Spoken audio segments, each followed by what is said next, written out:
Pascal Ofomata, a 34-year-old school teacher, has been sentenced to 12 years imprisonment by a sexual and gender-based violence court in Awka for raping an 11-year-old junior secondary school one student. Ofomata, a teacher at St. Christopher's Junior Seminary 3 Onisha, faced a 3-count charge, including rape and inflicting physical harm punishable under Section 3, subsection 1 and Section 4, subsection 1 of the Violence Against People's Prohibition Law, and sexual abuse under Section 35, subsection 2 of the Child Rights Law of Anambra State. Despite pleading not guilty and denying anal penetration in his extrajudicial statement, Ofomata admitted to sexual acts with the victim during police questioning. Following a thorough trial and evaluation of the evidence from the investigating police officer and the examining doctor, the court sided with the prosecution. The court convicted Ofomata and sentenced him to 12 years imprisonment. In addition, he is permanently barred from employment in any establishment involving individuals under 18, including primary, secondary, and tertiary institutions. Justice Peace Oti commended the lead prosecutor Chinelo Akora of the Anambra State Ministry of Justice for her compelling and comprehensive final address. Justice Oti noted the rarity of achieving conclusive justice in sexual offense cases involving male victims. Anambra State Commissioner for Women and Social Welfare Ifi Obinabo praised the judgment, calling it a rare push for justice for the boy child. She expressed satisfaction with the state's justice system and highlighted the importance of raising awareness that boys can also be victims of sexual violence. For the longest of times, we've had critical discourse, large sum of critical discourse all over the world around, abuse of the girl child. But in recent times, you find out that it is not just with the girl child. Boys are now being sodomized, and it is getting worse. What are your thoughts on this report? Okay. Looking at the matter on ground, just like you said, that the abuse is not just for the girl child alone, and if you look at the way things are now, you also know that the boy child are also abused. They are also abused too. In a situation whereby, just like this situation where a child was raped in a school, a jail's-on child, right? Yeah.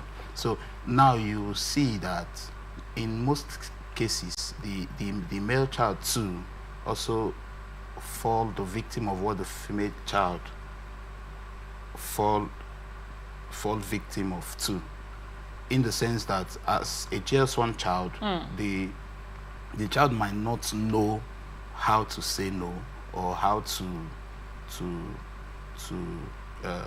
raise an alarm to people that are around, telling them, oh, this is what is on board, this is what is on ground, I'm being molested.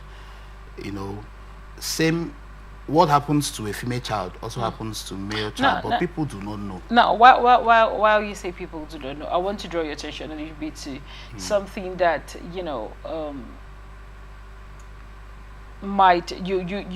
done a little bit of your analysis, but I wanted to remind you of something really poignant. Now, back in the time, we did not have sodomy as a thing that was prevalent.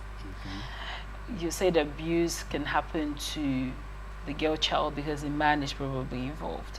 And then, even though it was hush, it wasn't a defined or obvious situation, there was still the case of women abusing boys, right? Older women, So, when just one boy, maybe with his parents probably still ill-informed, to believe that sodomization and anal penetration has now become a thing, the parents might not be smart enough, depends on their circumstances and level of exposures, is where they will not be able to say, be careful of men.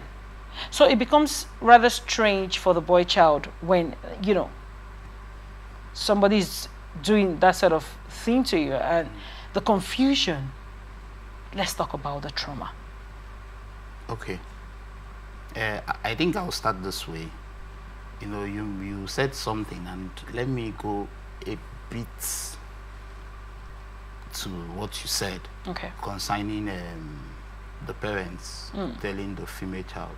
You know, most parents sometimes are more concerned about the female child, but they also forget to say same words to their male child. Now, why do you think that is? It's because, don't you think that happens because people feel that the female child has been in danger, the man is going to be strong, the man is going to grow.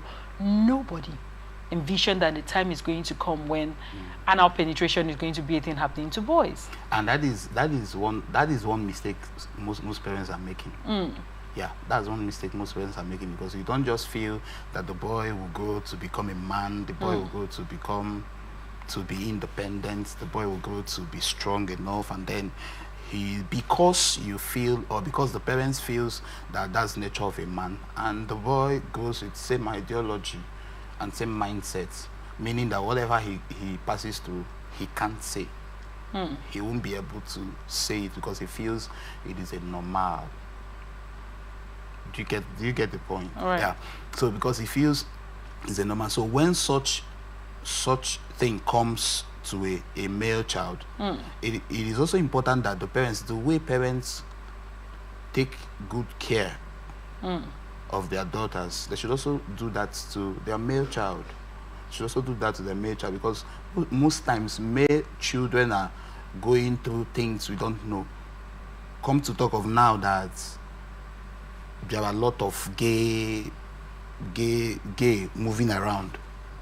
There are a lot of guys that are involved in homosexuality and all that. So if they are able to come across a male child that they feel, this child, I'm enticed with who this child is or what this child is becoming, you see, from having a handoff friendship with the child, they'll start migrating into something else. They'll start involving themselves into the things that they are not supposed to do. So I feel that the parents should also have time to assess their male children, have time to discuss with them, have time to ask them questions, just like the way they do with their female child. Thank you so much. Now, you did say, you did talk about how it is we have what do I call it, a change of trend going on.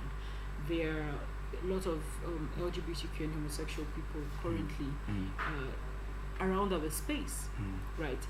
The law does not permit it, but we cannot deny that it's in existence. Now,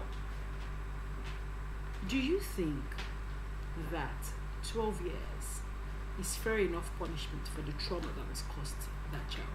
12 years imprisonment, do you think it's fair enough for a punishment for the level of trauma that has been meted out on this boy? For me, if I'm to say concerning that, I think the 12 years given to the man is even small. Yes, I think it's small.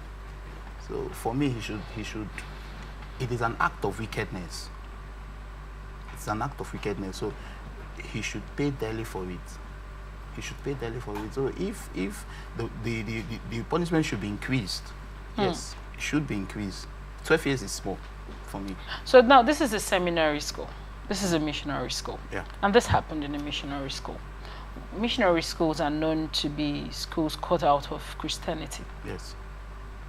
Do you think that schools take their time to properly scrutinize the teachers they bring into their schools? Do you think that schools take their time to evaluate a person they employ to tutor people's children? Now, and I'm not talking about by educational qualification or standard. I'm talking about mental checks. I'm talking about what's it called? Past records. Do you think they take the time, or what we do in Nigeria is to take the person that seems most fit for the job and willing to take the pay? Okay. From your question, I think I'll start with this way. I attended a seminary school. Okay. A boarding school like this, and our teachers then I think we had a hostel master and a hostel mistress, a lady and a man that was actually overseeing what happens within the school environment and the students. Okay. Yeah. I think it is also important that in cases like this, if you want to employ someone that will be in charge of the children affairs in the school, that will stay around with the children, you have to check his mental health, his mental stability, if it is okay. Reason being that there are some persons that look smart naturally, they look good in appearance, you know that, but when you involve them in discussions and some kind of acts, you will know that these particular persons are not stable with the way they reason and the way they think. Now, it is very much important that looking for someone that will take care of a child in these boarding schools is very much important, in as much as you have the time to go through, ask them thorough questions, and know what and how they can care and cater for a child, and know how they care and cater for a child. Maybe, for instance, if a child have a problem, or maybe a child is being bullied by the senior students in the school, how will this form teacher, or how will this hostel master or hostel mistress take care of it? How will he or she handle such matters? These are the things we need to look into it when employing someone into the school to take care of the children. Right. Now, when you look at it on the other hand, right, many parts of the stories, you see that the judge did say something in the line of, many times this sort of cases are being swept under the rug, and all of those. Why don't we get justice for cases like this, especially regarding boys often? Okay. Is it because of the expectation that men ought to be strong? Is it because of the expectation that, okay, he's a boy, so he's supposed to be able to know how to navigate through it? Okay, I think the second part of what you said is also part of the problem why they neglect men, because they feel, especially the male child, actually, they feel that he's a male child, he should be strong, just like I said earlier.